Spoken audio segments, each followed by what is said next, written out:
Good day mga boss at welcome to my channel. Ngayon share ko sa inyo kung paano magayos ng electric fan na umuugong at tayo magtuloy sa pag-ikot. Tara, simulan na natin.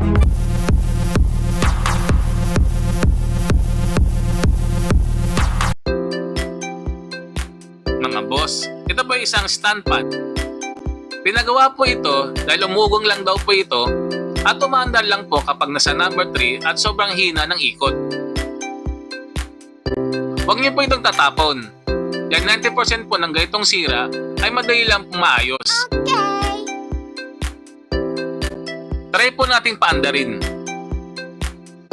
I-plug na po natin.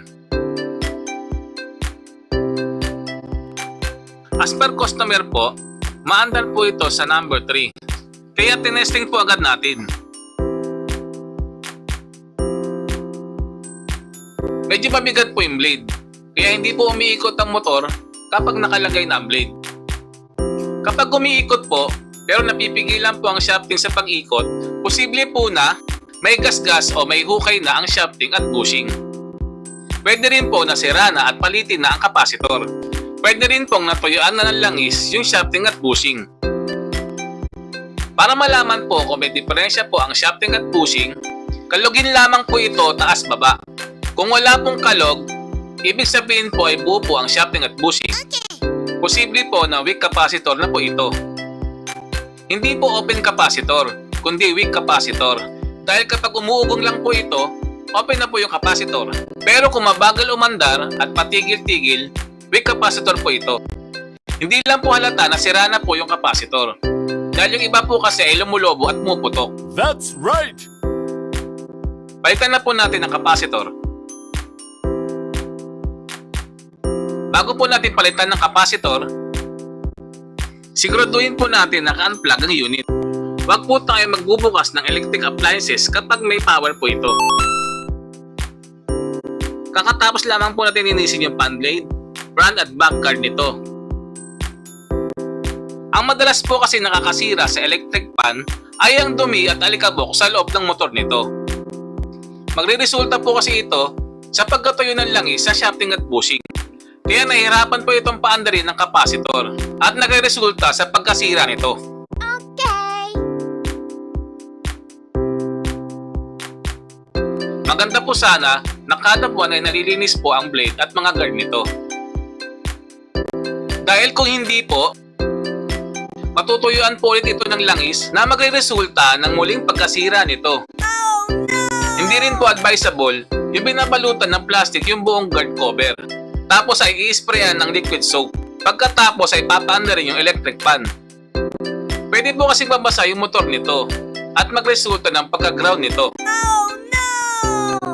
Mga boss, itabi po muna natin. Mga boss, kalasin na po natin yung swing rod.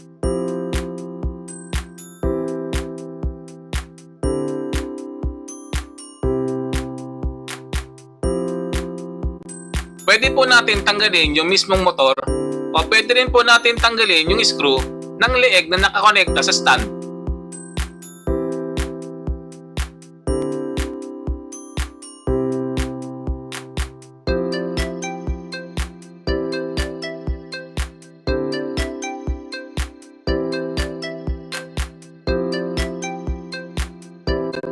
Ngayon po ay bugahan po natin ng hangin para matanggal yung mga alikabok.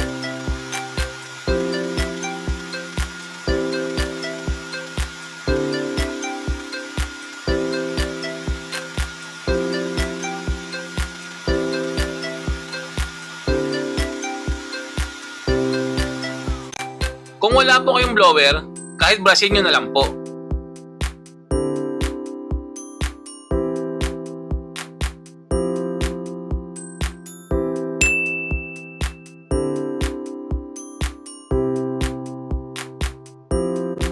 Pwede naman po natin gamitan ng tester.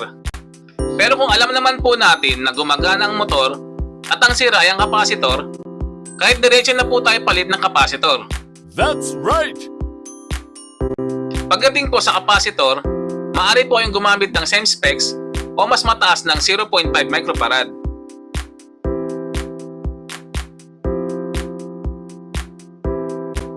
Ito po yung pamalit nating capacitor. 2 microfarad po ito. Mas mataas po ito ng 0.5 microfarad dito sa sirang capacitor. Mas maganda po ito, lalo na po kung may kalumaan po yung motor ng electric fan nyo.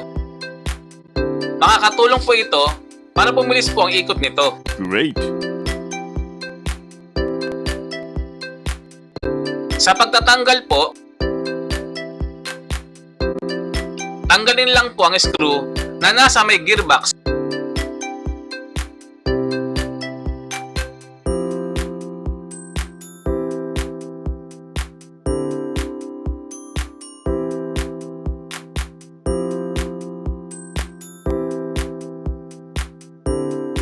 Pagkatapos po ay putulin na po natin yung mga wire.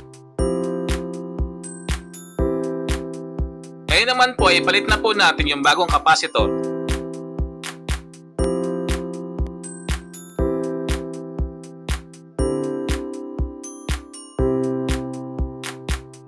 Bago po natin i-splice yung capacitor, i-stretch po muna natin bago po natin hawakan yung magkabilang dulo para makasigurado po tayo na walang kargang voltahe. Oh, wow!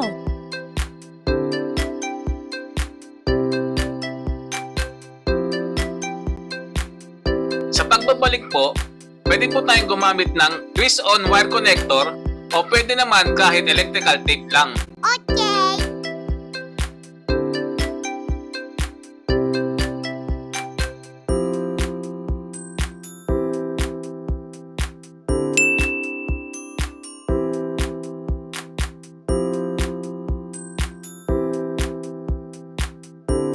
Ngayon po ay testingin po natin.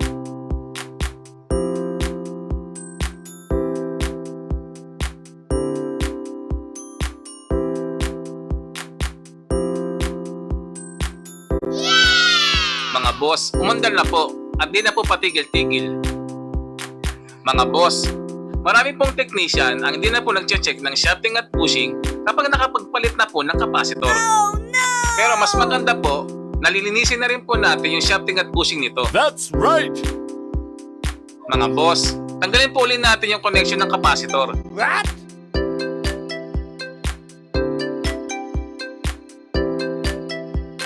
I-discharge po ulit natin para makasigurado po tayo na walang karga.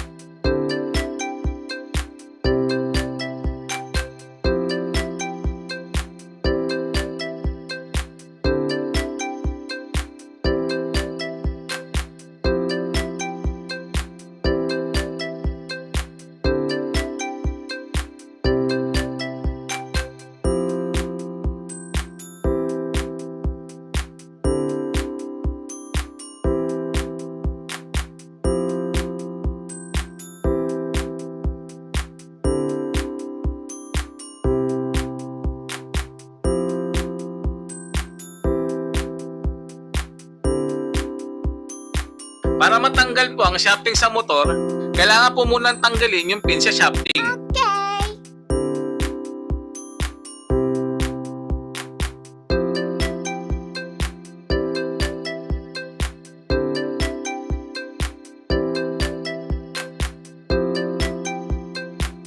Pagkatapos po ay tanggalin po natin yung 4 na screw sa motor para maihiwalay po natin yung motor winding sa motor covers.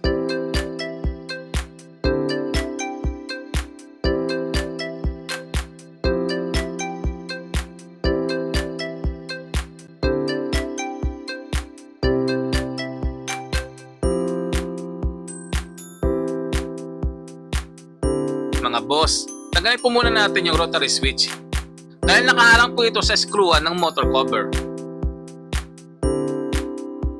Pagsamasamahin nyo lang po ang screw at tandaan kung saan po ito binaklas para hindi po kayo mahirapan sa pagbabalik po mamaya. That's right.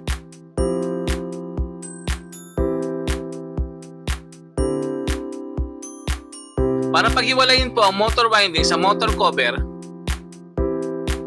hilahin po pakaliwa yung front motor cover habang hawak niyo po yung motor winding. Ganon din po sa kabila. Hawakan po yung motor winding at hilahin po yung back motor cover. Dandahanin niyo lamang po ang paghila para hindi po maputol yung mga wiring sa motor winding.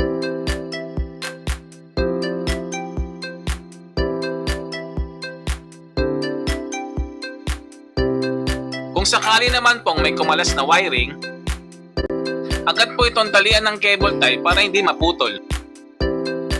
Pwede rin po yung gumamit ng makapal na sinulid. Kahit ano pong pwedeng pantali, basta hindi po conductor. Huwag po kayong gagamit ng GI wire, copper wire o aluminum wire dahil maka-ground po ito. Okay. Kapag nabaklas na po natin, linisin na po natin yung shafting.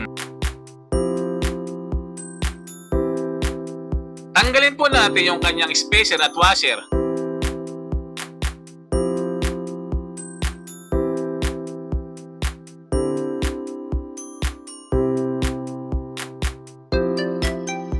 Sa nakikita niyo po, meron pong marka ng natuyong langis.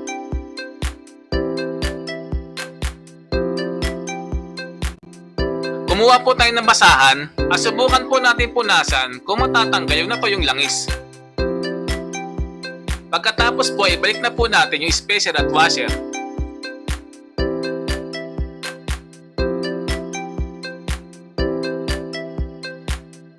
Lagyan po natin ng langis yung shafting at bushing bago po natin i-assemble. Kahit anong langis po ay pwede, maliban po sa engine oil dahil masyado po itong malapot. Okay.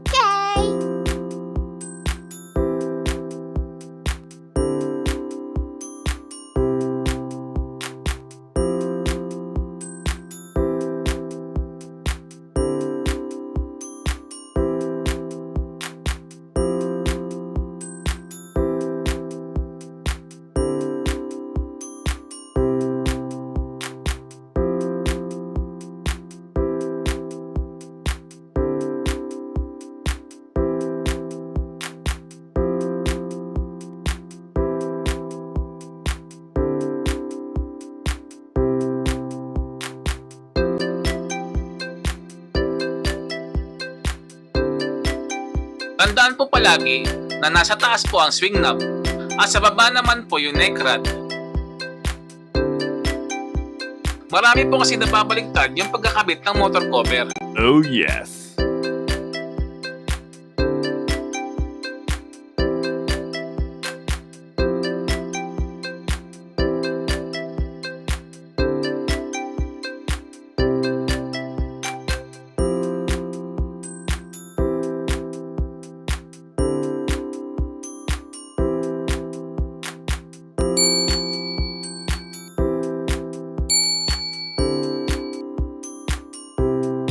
Mga boss, ibalik na po natin yung mga screw.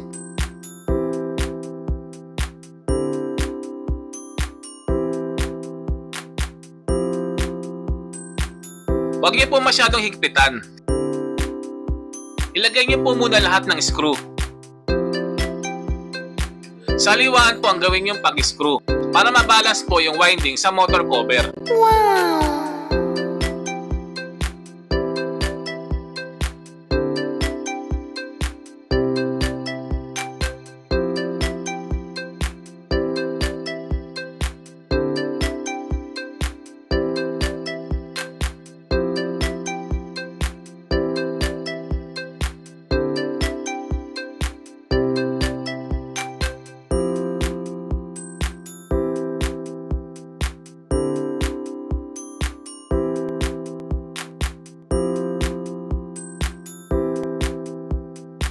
Kapag okay na po, pukpukin po bahagya yung motor cover, pati yung shafting para mabalance. Very good.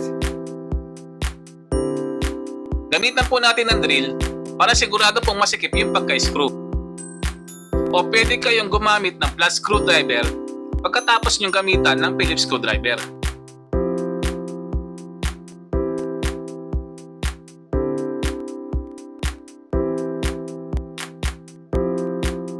Pukpukin po ulit para masiguradong mabalance yung motor cover sa shafting. Okay.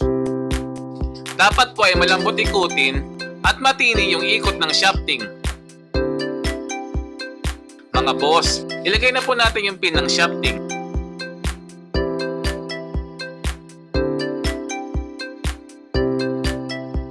I-screw na rin po natin yung swing rod.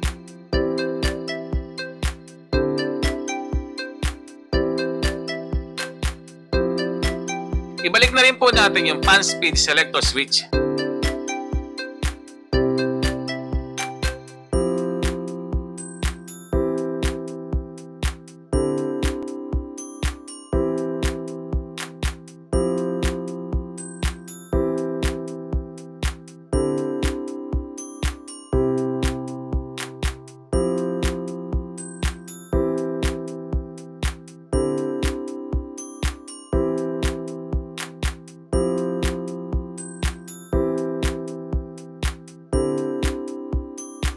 Ngayon po, ibalik na rin po natin yung capacitor.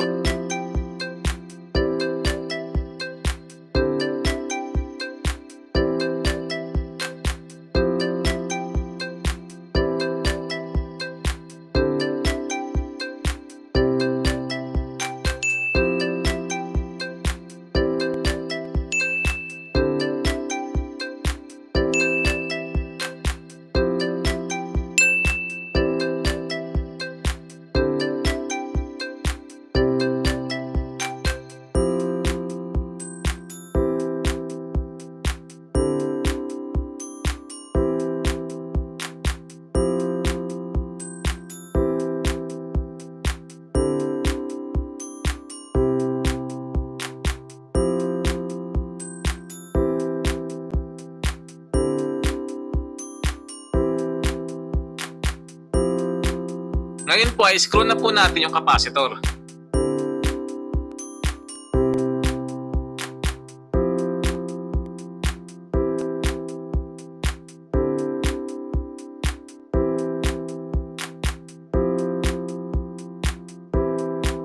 Kapag okay na po, ayusin na po natin yung pagkalagay ng wire gamit po ang cable ties.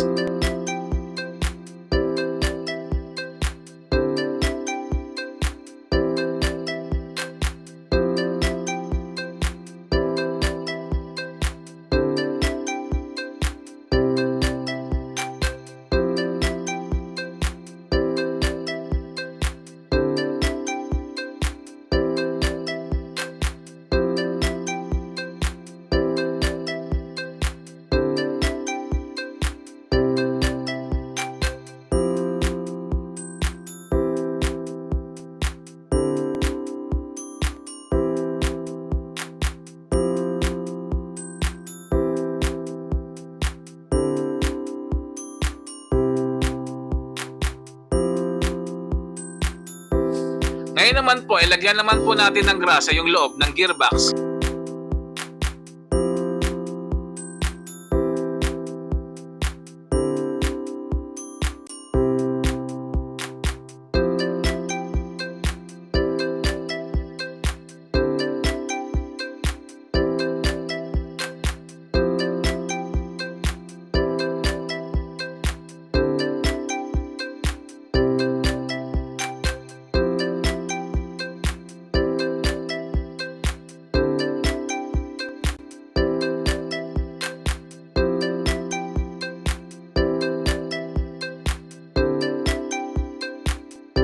Lagyan lang po ng konti yung gear.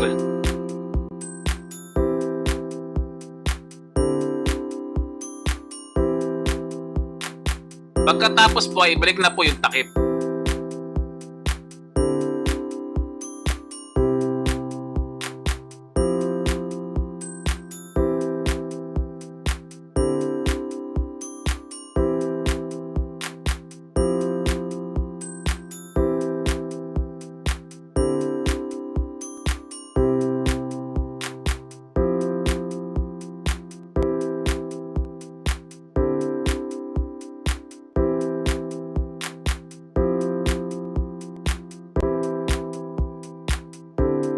Okay na po ito. Pwede na po natin ibalik sa stand niya. Yes!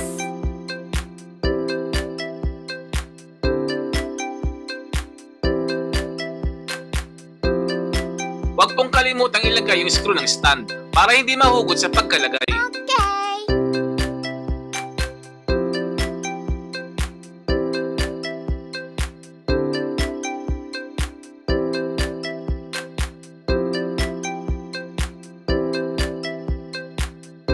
Mga boss, i-plug na po natin.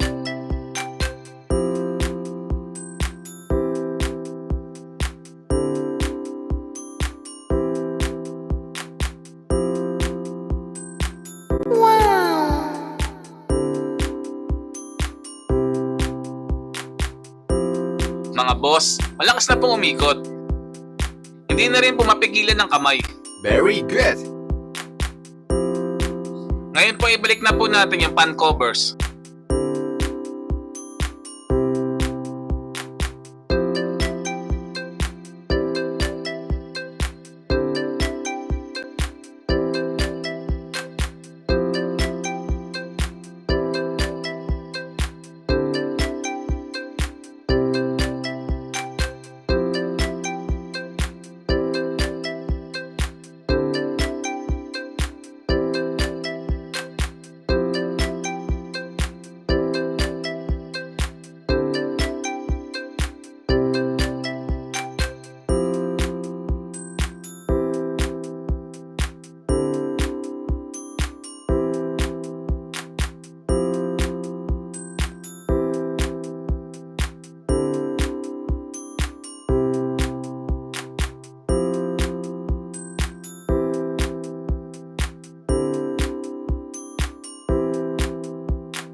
Mga boss, testingin na po natin.